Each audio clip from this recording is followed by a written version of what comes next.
pero ahí está de pie, con Sandino, sonriente con su carabina, y con ese pueblo, comandante presidente Daniel Ortega, por vía de videoconferencia en esta cumbre con la tecnología del siglo XXI, en medio de la pandemia, cumbre semipresencial. Vamos a darle la palabra al comandante presidente Daniel Ortega Saavedra, Managua, Nicaragua.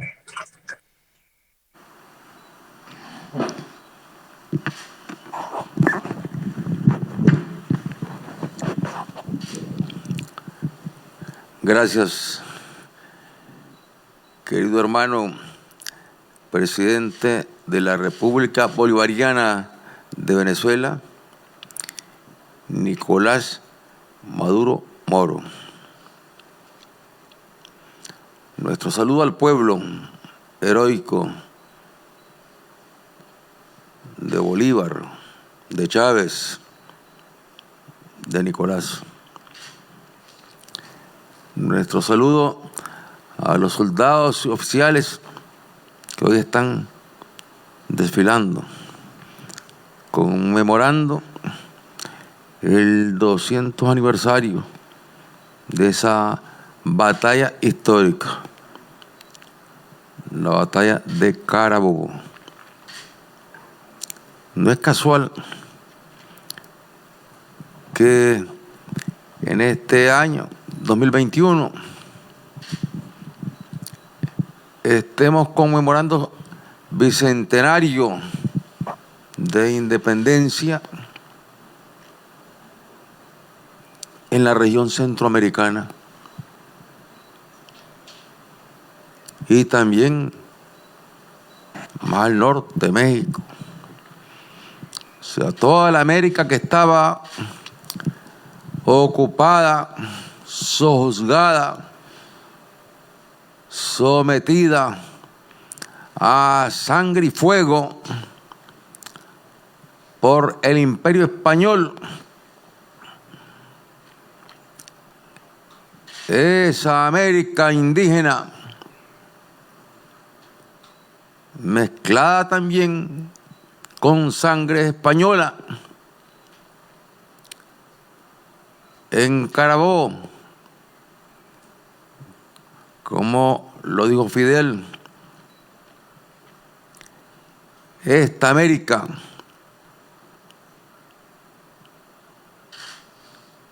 dijo basta y echó a andar el carro de la historia. Y al echar a andar el carro de la historia, esta América, como bien lo había enunciado Fidel, esta América ha dicho basta y echó a andar el carro de la historia. Porque fue determinante la batalla de Carabobo. Fue el golpe estratégico, el golpe mortal a la estructura de dominación que el Imperio Español, estructura de dominación que llegó a practicar incluso el esclavismo, a importar esclavos de África, luego de esclavizar y agotar a la población indígena, había que traer nueva fuerza de trabajo y la trajeron de África. Y quienes dominaban esta América, el Imperio Español, que ejercía su dominio en contubernio con quienes en nombre de Cristo bendecían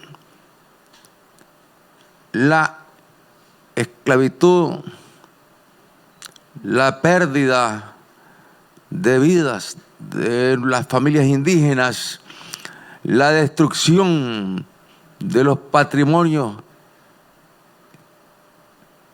indígenas, tratando de borrar la historia, tratando de borrar la cultura indoamericana. Pero con esa fuerza de la cultura indoamericana se alzaron los pueblos en nuestra América. Con esa fuerza se alzó Bolívar y los patriotas que le acompañaron en esas jornadas heroicas que nos ha descrito nuestro hermano Nicolás.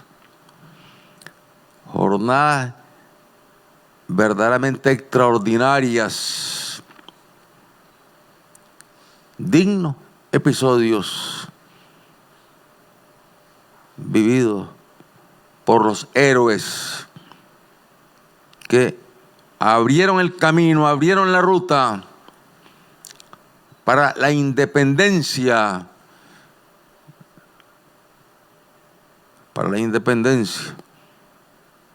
de España. Y lo que nos venía a plantear, lógicamente, un nuevo desafío.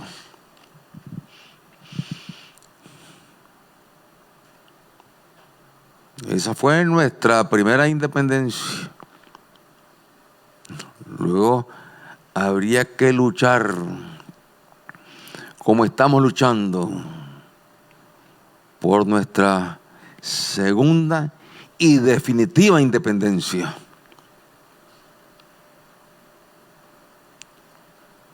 Y ese paso histórico lo dio Cuba.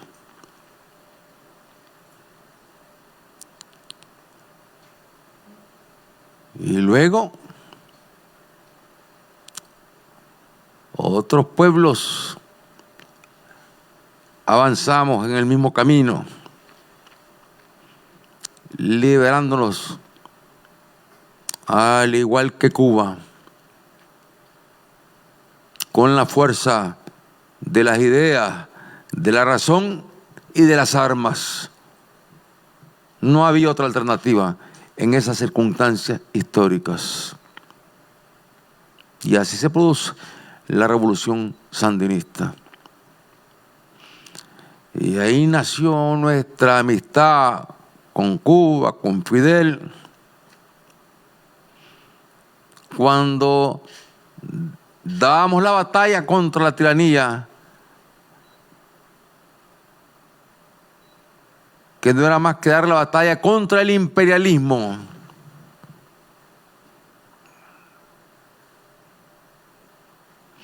El imperialismo que había utilizado las tiranías que tenía instaladas a lo largo y ancho de nuestra América para expulsar a Cuba de la OEA. Quienes fueron, entre otros, los demócratas, los gobiernos demócratas que expulsaron a Cuba de la OEA, que fueron a dar su voto ahí, en ese momento de sometimiento al imperio. Gobiernos impuestos por el mismo imperio, sirvientes del imperio yanqui. El gobierno de Somoza, sí, votó ahí el demócrata Somoza. Y podríamos ir nombrando uno por uno las dictaduras que existían en esos tiempos en América Latina, todas sometidas porque habían sido impuestas a la vez por el imperio yanqui, todas al servicio del imperio yanqui.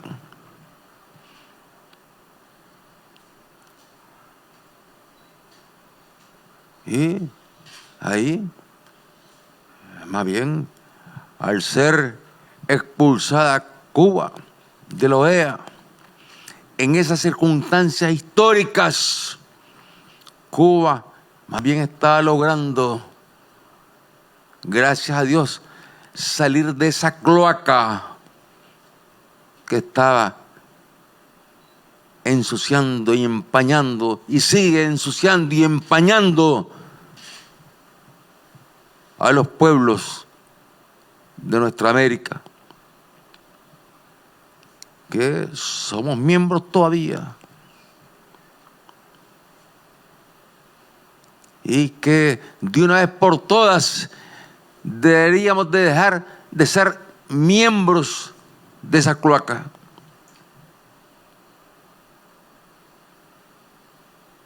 Y fortalecer nuestra identidad, nuestra cultura, nuestra independencia.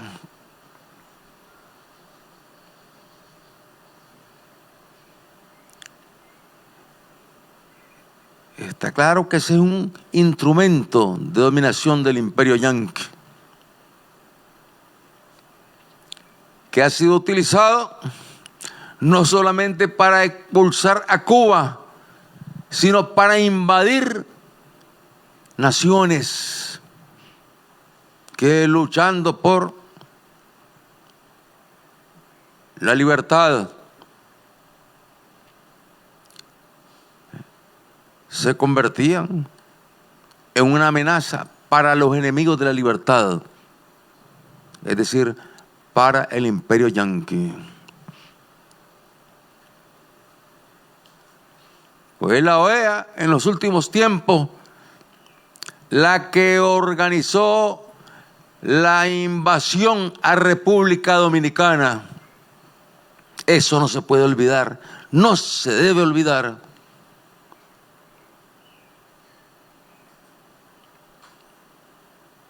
¿Y de dónde llegaron las tropas junto con las tropas yanquis que llegaron a ocupar el sagrado suelo dominicano? Las tropas de Somoza se incorporaron a esas tropas libertadoras, como les llamaban.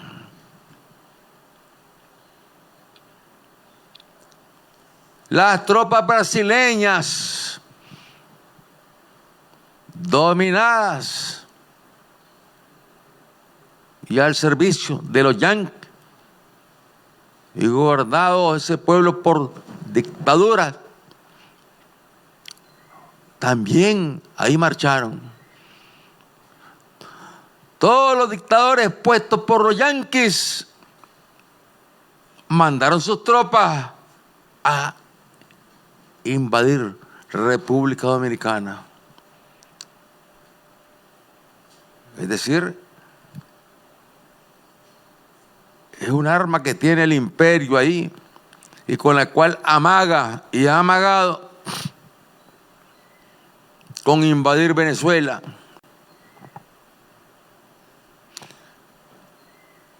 No ha renunciado a invadir ni Cuba ni Nicaragua. Siempre dicen que se dan todas las opciones.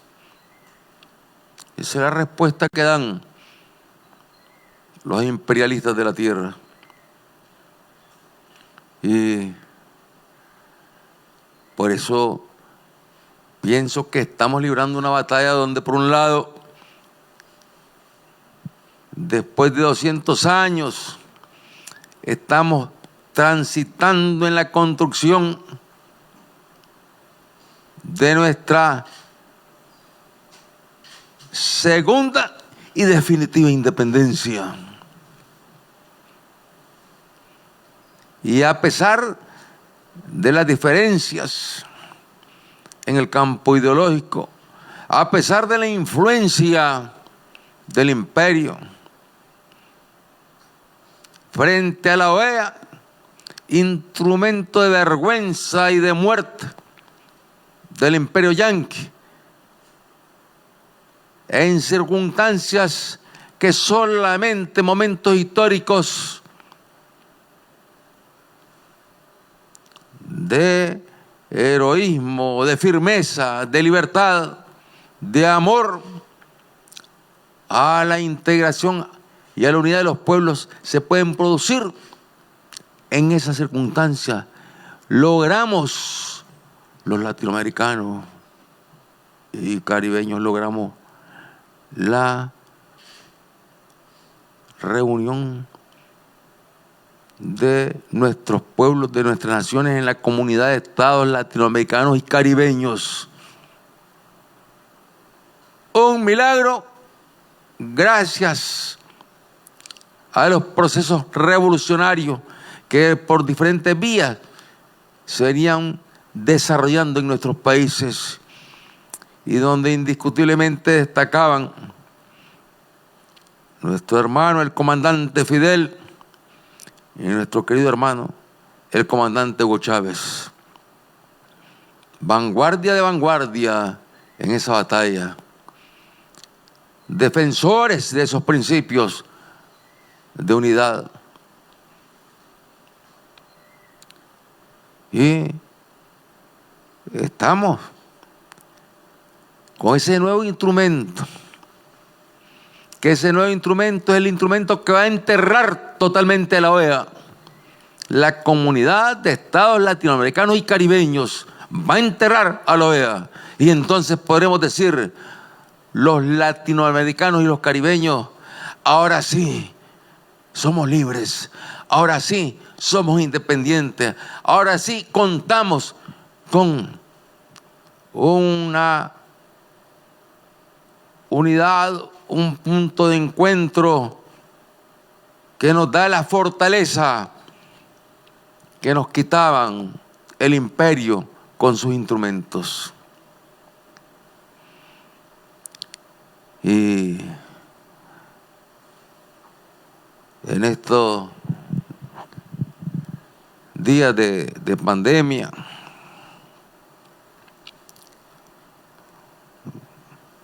y hemos querido estar allí acompañándolos, queridos hermanos, en esta reunión presencial. Pero, bueno, aquí hemos iniciado un proceso de vacunación con grandes limitaciones. Empezamos la vacunación optando por vacunar a las personas con enfermedades graves y que si eran afectadas por el virus, pues corrían un alto riesgo de morir. Y han hecho fila para vacunarse la inmensa mayoría de esas personas de extracción pobre, que no tendrían la manera de comprarse la vacuna. Y se les ha ido entregando y colocando la vacuna sin hacer diferencias políticas ni ideológicas. Allá han llegado a sentarse a adversarios duros de la revolución del sandinismo y han reconocido la forma eficiente, profesional, generosa con que están trabajando los médicos, las enfermeras en los diferentes puntos del territorio nacional, llevando la vacuna a los diferentes departamentos y en los departamentos a los diferentes municipios. Y nos han dicho a nosotros que ya estaríamos en la edad, estamos en la edad de vacunación. Si aquí la edad de vacunación que pusimos al inicio fue de 50 años de edad. 50 años de edad, 50 años. Y pero haciendo énfasis en las personas que estuviesen ya. Luego se ha ido ampliando, incluso ya se ha ido aplicando a otras personas de menos edad. Y nos han dicho que por qué no nos vacunamos. Y hemos estado esperando a que se vacune la mayor cantidad posible de nicaragüenses. Y se ha ido avanzando mucho en las personas de más riesgo.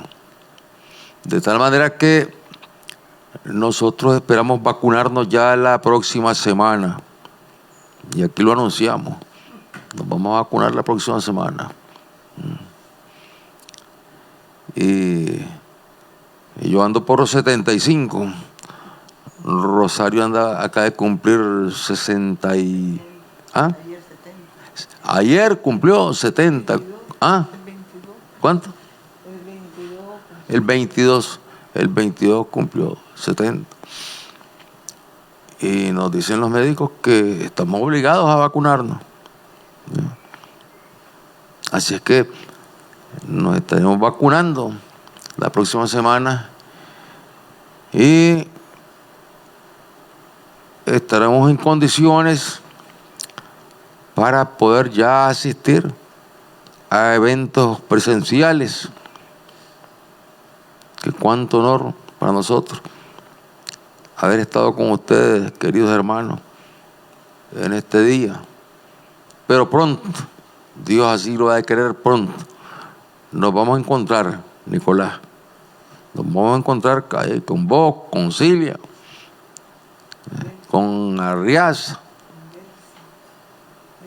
con Delcy. Ahí nos vamos a encontrar. Porque, bueno, estamos en los momentos, estos son los momentos más duros de la siembra. El imperio nos ve creciendo, nos ve fortaleciéndonos, le quieren dar golpe de estado al profesor Castillo, sí, aquí están saliendo algunas informaciones donde hablan de que le están dando larga, y de hecho no permitir que el profesor asuma la presidencia en Perú. Perú, que fue otro engendro ante el debilitamiento de la OEA, entonces lo que hicieron los yanquis junto con la OEA, inventar el Grupo de Lima.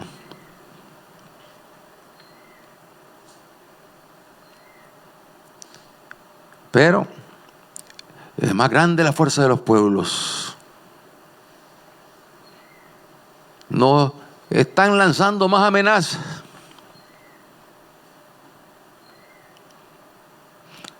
Nos están exigiendo que pongamos en libertad a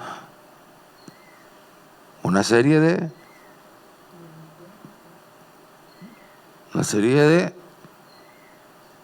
ciudadanos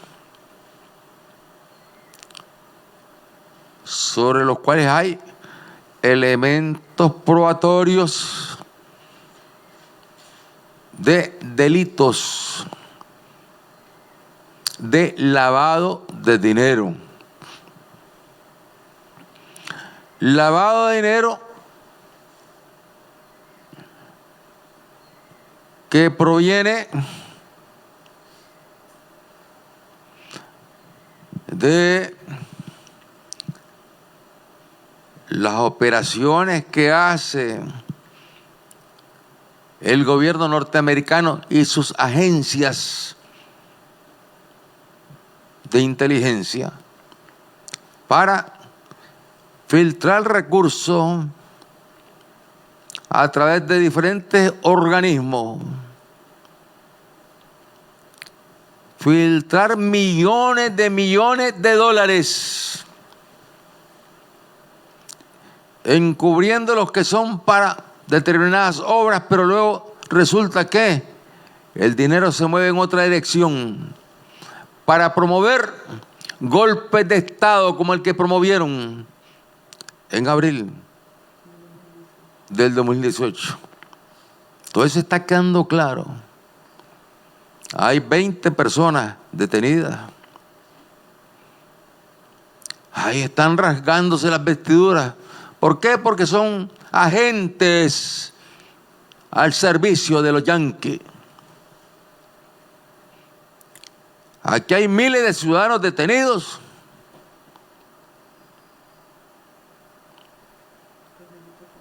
Pero buena parte de ellos son de origen pobre.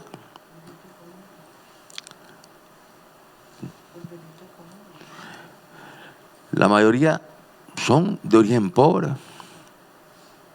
Y está detenida gente pobre que robó ropa de una alambrada donde están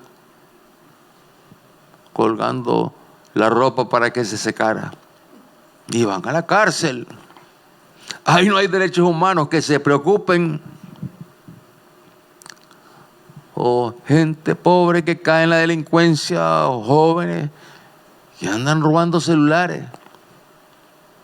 Bueno, y no hay más camino que capturarlos. Porque tiene que dar un poco de orden, de estabilidad.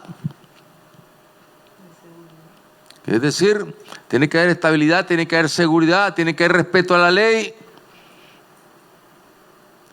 Y la ley no está para aplicarse solamente a la gente pobre que delinca. También la ley se le debe aplicar y se le está aplicando a la gente aristócrata.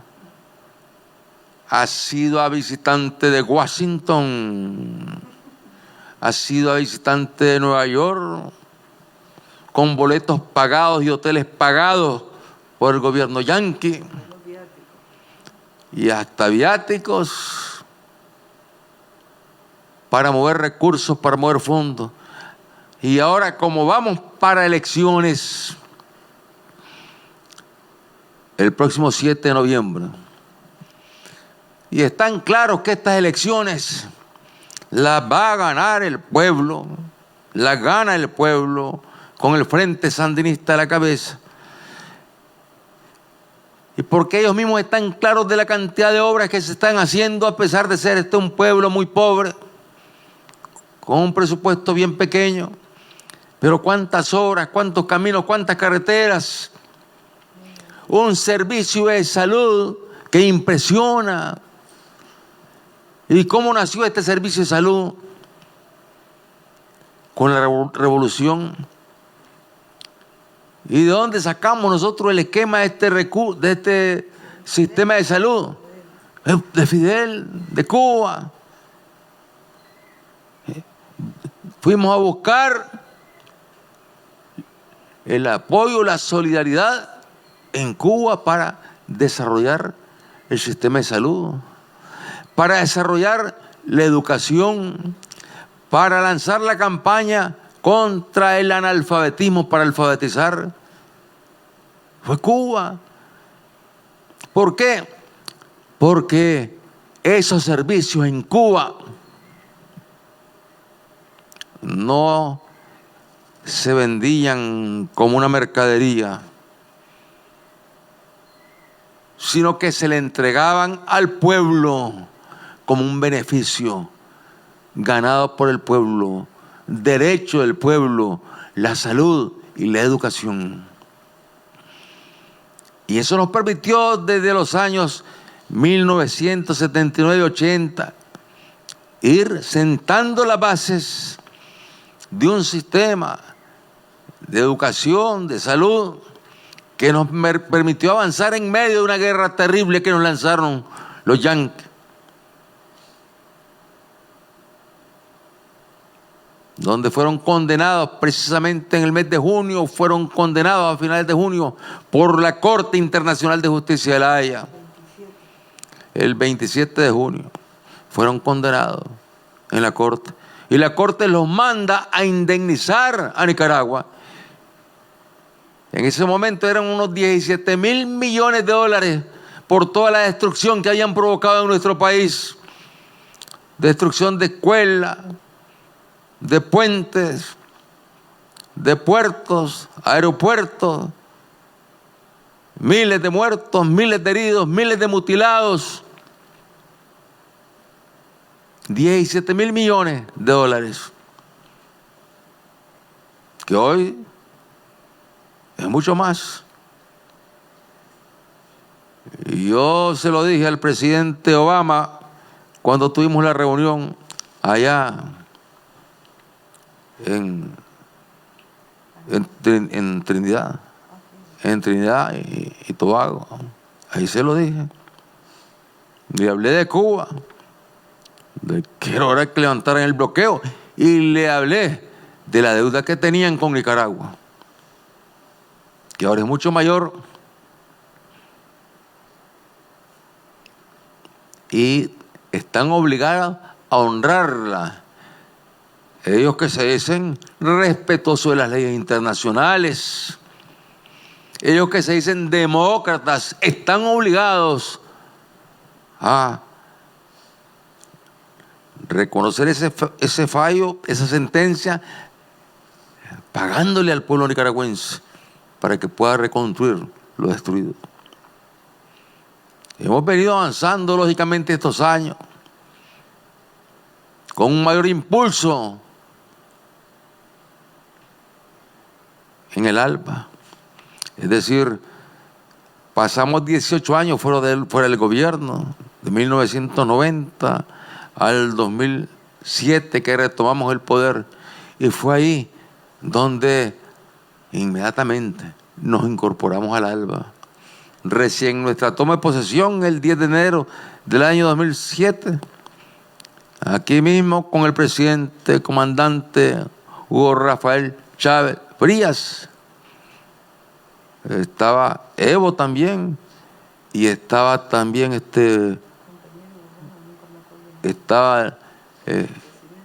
estaba vicepresidente de Cuba, ¿ve?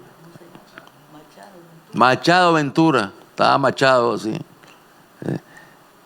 Y aquí en el Teatro Nacional Rubén Darío, ahí, inmediatamente nosotros nos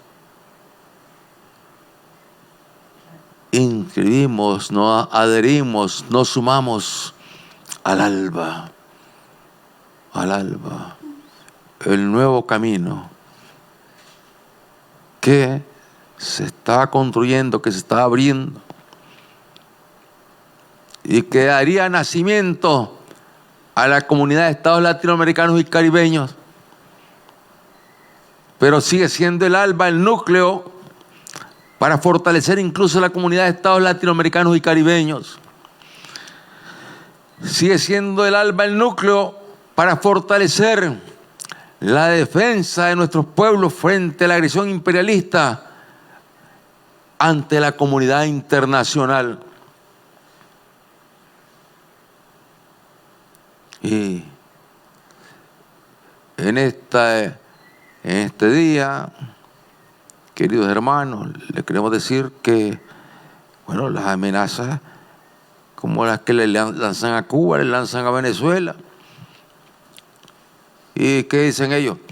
Hay que golpear a Nicaragua, porque Nicaragua no tiene la fortaleza que tiene Venezuela, ni la que tiene Cuba. Nicaragua está como que más fácil, dicen, porque es más débil, más pobre. O sea, miden todo por la pobreza. O sea, mentalidad de cobardes. Y se les olvida que este pueblo y este país pobre derrotó la primera invasión expansionista yanqui en el siglo antepasado, en 1856, mientras los barcos del gobierno yanqui venían luego a rescatar a los yanquis que salían derrotados, después que incluso habían llegado al extremo, no sé en qué otros países, pero aquí llegaron al extremo de que el yanqui, el mercenario William Walker se nombró presidente de la República de Nicaragua y en su juramentación, en su toma de posesión, estuvo presente el embajador yanqui. Y Walker nombró a un cura su embajador ante los Estados Unidos. Y allá fue el cura como embajador de Walker a los Estados Unidos. Imagínense qué vergüenza. Pero fueron derrotados, aun cuando provocaron mucho dolor, mucha muerte. Incendiaron la ciudad de Granada, ya un arrebato de cólera cuando se veían derrotados. Incendiaron la ciudad de Granada y dejaron un rótulo que decía: aquí fue Granada. Pero este pueblo no se desmoralizó, porque eran los yanquis. Y cuando un soldado nicaragüense, el sargento Andrés Castro, se quedó sin munición porque los fusiles que tenía la tropa nicaragüense eran fusiles que no eran de repetición. Entonces, ¿qué hizo? Tomar una piedra y se la lanzó al yanqui y logró derribar al yanqui, Andrés Castro. Ese es nuestro héroe nacional, está entre nuestros héroes nacionales. Y luego vinieron nuevamente los yanquis a invadir Nicaragua, derrocando un gobierno que no les servía a ellos, un gobierno liberal, y lo derrocaron. Pero vino la rebelión encabezada por otro héroe, el general Benjamín Celedón, y se dieron los combates. Y cuando a Celedón, cercado por las tropas yanquis que habían desembarcado en el puerto de Corinto y que habían marchado de Corinto hasta Masaya por tren, cuando las tropas yanquis encabezadas por un coronel le dicen a Celedón que se rinda, Celedón manda una carta a su familia, pero además le responde a los yanquis que él no se rinde, que él está luchando por honor y amor a la patria, y que está consciente, y le escribe a su familia, a su esposa, a sus hijos. Y el 4 de octubre del año 1912, el mismo día de su cumpleaños, ahí en combate, entrega su vida el general Benjamín Celedón. Y se mantienen las tropas yanquis sobre este pueblo. Y organizan elecciones las tropas yanquis aquí en Nicaragua. Y organizan ellos el Consejo Supremo Electoral con altos oficiales a la cabeza, un coronel presidiéndolo. Y organizan consejos electorales en todo el país. Y luego los partidos que se encuentran subordinados a los yanquis van alegremente a las elecciones. Mientras las tropas yanquis, los soldados yanquis reciben los votos y cuentan los votos y luego declaran vencedor, declaran presidente. ¡Qué vergüenza! Pero frente a la vergüenza de la dignidad, y salió Sandino a enfrentar a las tropas yanquis. Y este pueblo, sí, frágil, pequeño, pobre, descalzo, y además en esos tiempos era un pueblo de caites y descalzo. Ese pueblo empezó a darle batalla a los yanquis con Sandino a la cabeza. Y ahí se organizó el Ejército Defensor de la Soberanía Nacional. Y ahí Sandino, desde la montaña escribió el supremo sueño de Bolívar. Porque Sandino, conocedor de Bolívar, está convencido que solamente una América unida podría ser una nación que pudiese cohabitar con el imperio yanqui. No hay otra manera. Y Sandino dio la batalla. Y los yanquis utilizaron la aviación contra Sandino. Mandaron tropas continuamente, sostenidamente. Y no lograron derrotar a Sandino.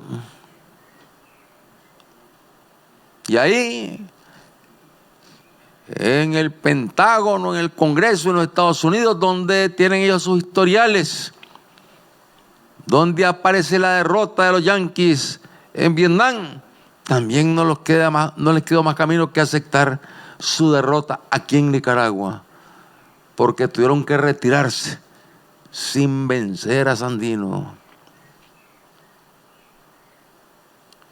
Y Sandino entonces trabajó buscando la paz y vino a Managua buscando la paz,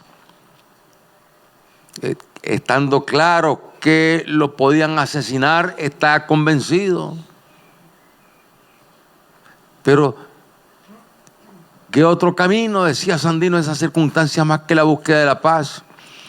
Y como es de traicionero el yanqui y sus sirvientes y sus peleles, que Somoza, que había sido puesto como jefe de la guardia por los yanquis, entrenado por los yanquis, cuando Sandino baja a Managua, viene de la montaña a parlamentar para negociar el acuerdo de paz. Entonces Somoza tranquilamente le pide a Sandino que se tomen una foto y le dice que son hermanos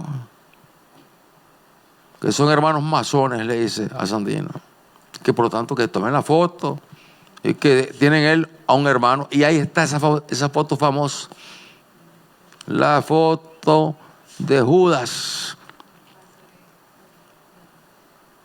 del Judas de los yanquis, del Judas formado por los yanquis, del Judas orientado por los yanquis para asesinar a Sandino. ¿Y cuál fue el siguiente paso? Invitar a la presidencia a Sandino a una cena. Y fue Sandino allá a la cena.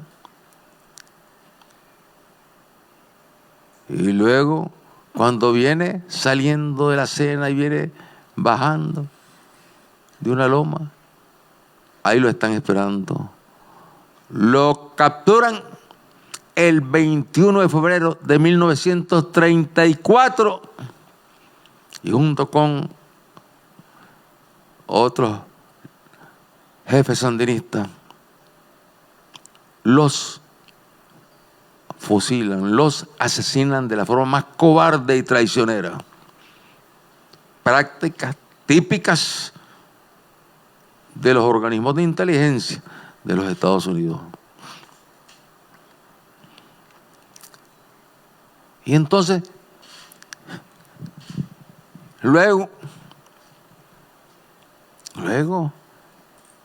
del asesinato de Sandino, bueno, los yanquis se sentían tranquilos con su gobierno de Somoza, más de 40 años, los Somozas gobernando, armados por los yanquis, recibidos por los presidentes yanquis, reconocidos como una democracia.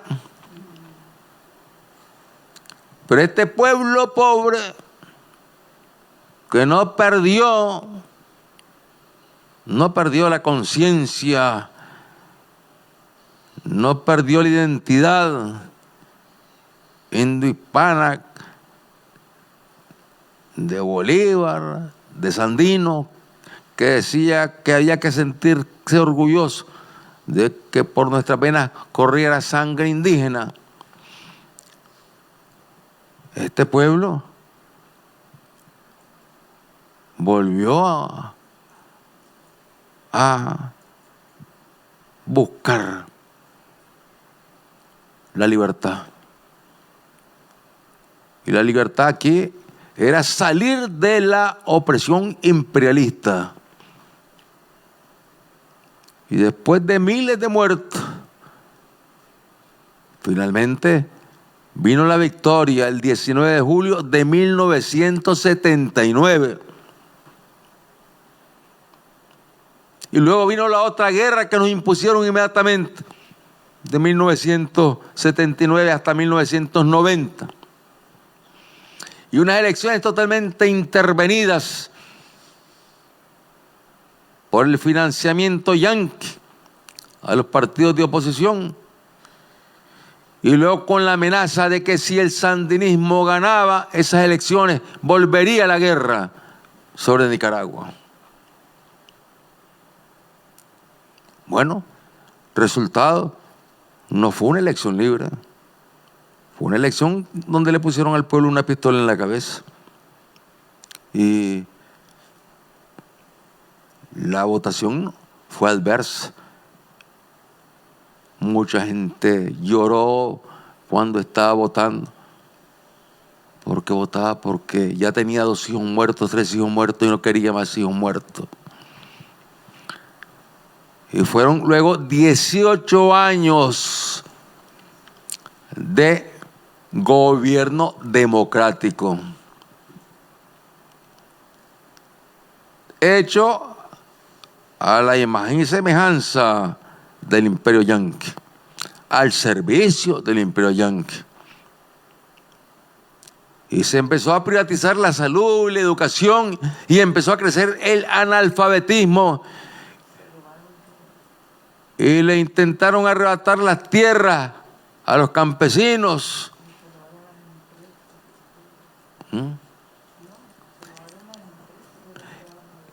Le arrebataron las empresas a los trabajadores.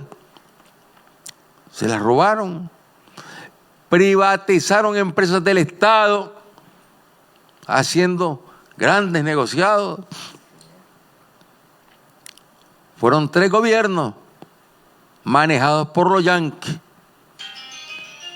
Y ellos pensaban que ya el frente nunca jamás volvería al gobierno.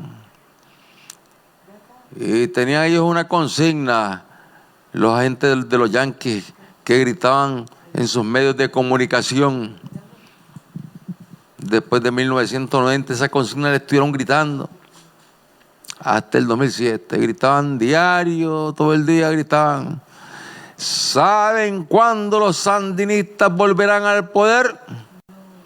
Nunca, decían, nunca, decían. Y lo decían con una seguridad. ¿Y cuál fue la sorpresa para ellos? Que el pueblo sandinista volvió al poder en el año 2007.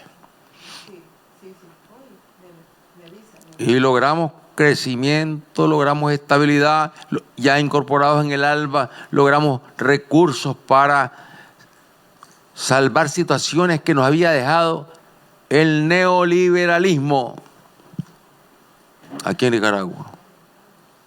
Fue determinante la solidaridad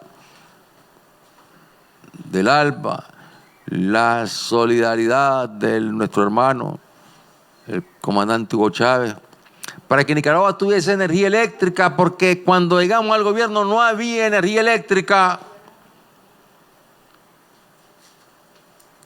¿Y cuántos programas logramos impulsar nuevamente? Y la alfabetización, porque ya había analfabetismo nuevamente y había que alfabetizar. Y empezamos a alfabetizar hasta lograr reducir totalmente el analfabetismo. Y como el frente estaba instalado y está instalado en una zona que ellos consideran que es su patio, que es su terreno, entonces y vienen las elecciones, y ya lo intentaron en abril del 2018, entonces ahora han estado trabajando para intentar otro golpe de Estado de cara a las elecciones, argumentando que no son limpias, que no son justas, porque para los yanquis las únicas elecciones buenas, justas y limpias son las que ganan sus candidatos, sus peleles. Si la elección la gana alguien que no está al servicio de los yanquis, entonces esa elección la descalifican. Bueno, y les decía que tenemos la Unión Europea, que entreguemos los presos. Que entreguemos los presos, porque si no nos van a dar una gran lección, nos van a aplicar grandes sanciones. Así lo dicen tranquilamente. Lo dicen tranquilamente. ¿Acaso nosotros le hemos pedido a los europeos que pongan en libertad a los presos políticos que tienen en Europa? En lo que es la comunidad de la Unión Europea hay cantidad de presos políticos. Hasta ayer está un grupo de presos políticos en España, de los cuales quedan todavía otros, cuyo delito fue en el país catalán haber realizado unas elecciones. Ellos, las autoridades catalanas que tienen ese derecho conforme a las normas y leyes que tiene España, el Estado español, pues decidieron hacer un referéndum, una elección, a ver qué pensaba el pueblo catalán sobre cambios en las relaciones con el Estado español. Entonces, por hacer esas elecciones, los garrotearon, los reprimieron, los encarcelaron, y quedó un grupo de más de 20 reos políticos, presos políticos, entre otros presos políticos que hay en España. Como presos políticos hay en todos los países de la Unión Europea. Y no se nos ocurre a nosotros ya pedir que pongan en libertad. Son situaciones internas de ellos. Tenemos nuestro criterio al respecto. No estaremos de acuerdo, pero no nos atrevemos, no se nos ocurre ir a intervenir y decirle hay que poner en libertad a esos presos políticos. No se nos ocurre. Como no se nos ocurre ir a los Estados Unidos, donde sus altas autoridades están demandando también la libertad de los presos políticos, y que ya vienen con otra ley ahí para seguir oprimiendo al pueblo nicaragüense. Entonces, ellos también tienen presos políticos en los Estados Unidos. Tienen presos políticos. Presos políticos de todo tipo. Desde los que tienen la piel negra o la piel morena y fácilmente le inventan un delito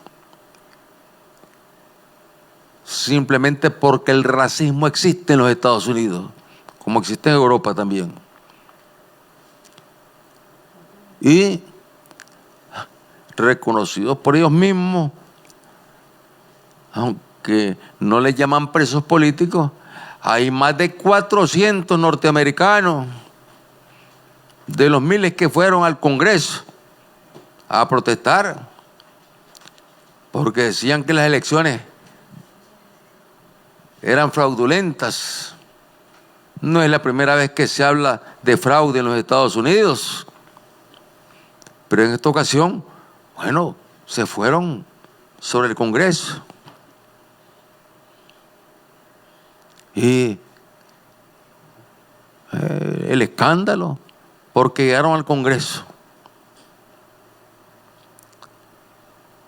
ciudadanos norteamericanos blancos, la inmensa mayoría. Mire, de estos hay más de 400 procesados. Aquí son 20, allá son más de 400 procesados. Y podríamos decirle, suelten ustedes a todos los presos políticos que tienen en los Estados Unidos. A unos por tener la piel negra, a otros por tener la piel morena, a otros por haber ido a protestar al Congreso. Sí, fueron a protestar al Congreso y se tomaron el Congreso. Y estaríamos de acuerdo en que nosotros le exijamos al gobierno yanqui que ponga en libertad a todos los presos políticos que están ahí y que no apliquen más la pena de muerte, porque es el único país en toda esta región que aplica la pena de muerte. O que vayamos a Canadá a decirle a los canadienses que vayan, investiguen y castiguen a los responsables de los crímenes que se cometieron con los niños, niñas que fueron encontrados, están encontrando, hoy mismo están saliendo otras noticias, encontrando los cadáveres de niños.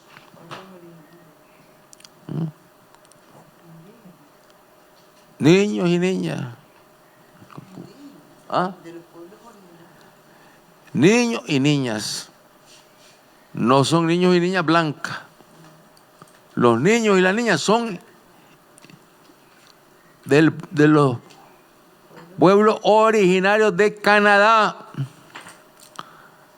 de los que eran los dueños de esas tierras que se robaron los colonizadores cuando llegaron y dijeron: esta tierra es mía, y se la robaron a los pueblos indígenas de Canadá y los asesinaron como lo hicieron en Estados Unidos si resistían, y luego agarraron a los niños, los metieron en unos encierros y ahora resulta que están apareciendo tumbas con centenares de niños y niñas. ¿Dónde están los derechos humanos ahí? ¿Dónde están los derechos humanos de Naciones Unidas? ¿Dónde están? ¿Dónde están los derechos humanos de la OEA? Esos son crímenes racistas, crímenes brutales, crímenes cobardes que no merecen el perdón. El perdón. Lo que exigen es castigo. Y bueno, les decía, queridos hermanos, que estamos entrando pues a esta ya etapa cercana a las elecciones. Todavía, de acuerdo con las normas electorales, no es tiempo para inscribir candidatos. Pero ustedes van a ver en la campaña, en los grandes medios internacionales, que hablan que tenemos presos a cuatro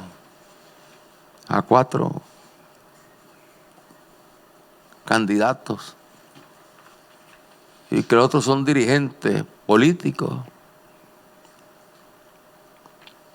Es decir, una campaña llena de mentiras, cuando hasta este momento no existe un solo candidato inscrito. Y los candidatos de la oposición venían buscando cómo hacer una fórmula, sacar una fórmula, un candidato. Se venían reuniendo en la embajada yanqui, el embajador yanqui ahí reuniéndoles y exigiéndoles que exigieran, que eligieran al fulano, a sutano, y ellos ahí peleando y discutiendo. Y de repente los llevaban a la embajada de España y después lo llevaban a otra embajada, recorriendo las embajadas europeas y la embajada yanqui, y pidiendo apoyo, pidiendo dinero, dicho por ellos mismos, jactándose después de entrar y salir de esas reuniones, dicho en las redes, pero además a la vista del público. Una intromisión, una injerencia dirigida por los yanquis, a la cual les sirven los europeos para hacer cuerpo. Y nosotros, lógicamente, hemos llamado a los embajadores, se les ha llamado a los embajadores, se les ha dicho que están violando lo que son los acuerdos internacionales. El escándalo que harían en sus países si un embajador de otro país apareciera conspirando contra el gobierno, conspirando para promover golpes de Estado y conspirando para organizar también candidatos. ¿Cómo han hablado los yanquis de la interferencia de Rusia en sus elecciones? ¿Cómo han hablado? Ellos que son los mayores intervencionistas en las elecciones en el mundo, el gobierno yanqui. ¡Qué cinismo! Pero bueno, son realidades. Y lo que les podemos decir, queridos hermanos, es que los nicaragüenses, con toda la fragilidad con que nos puedan ver nuestros enemigos, tenemos una fortaleza, tenemos un capital, tenemos una riqueza que es la dignidad, que es el amor a la patria. Y eso está ahí, ha estado firme a lo largo de toda la historia. Y hoy, cuanto más nos amenazan, más fuerte, más se fortalece la dignidad de nuestro pueblo.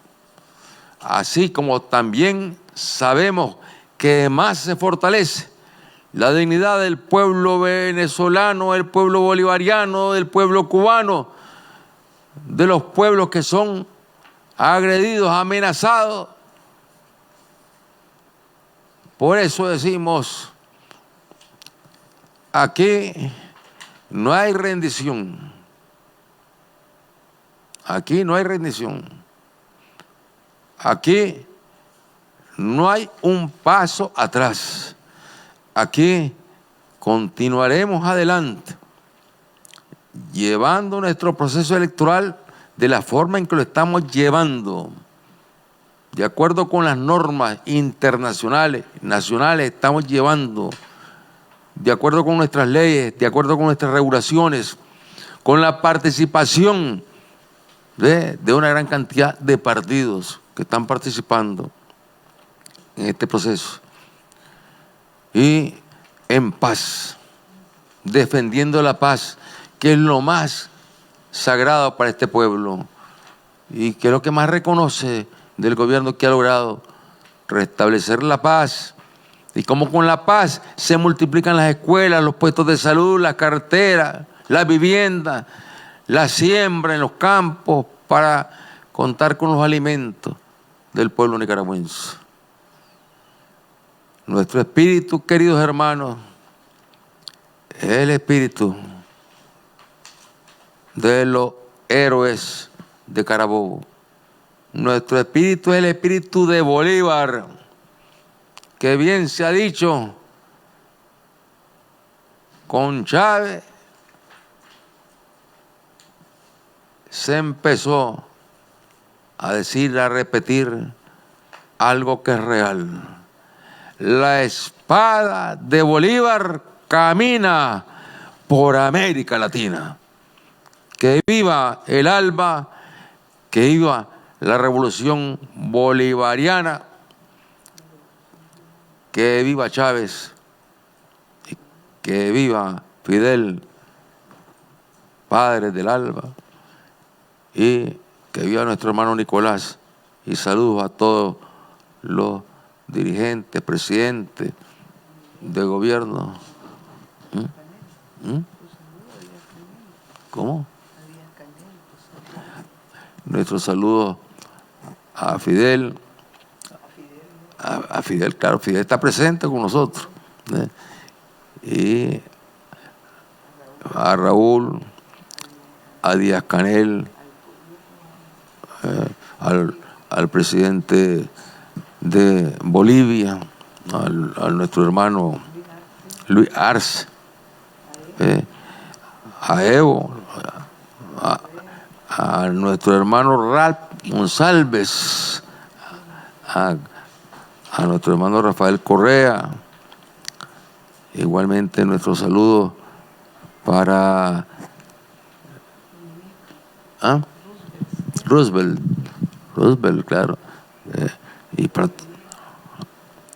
y a Delcy y a Arriaza, a Jorge Arriaza, sí, Jorge Arriaza, a Delcy, a Cilia, a toda la juventud venezolana, a todos los trabajadores venezolanos, a todas las familias venezolanas, a ese valiente, patriótico y heroico ejército venezolano. Gracias, queridos hermanos. Bueno, un aplauso a Nicaragua, Nicaragua bendita, Nicaragua cristiana, Nicaragua sandinista. Saludo, comandante, presidente, querido compañero y hermano Daniel Ortega Saavedra.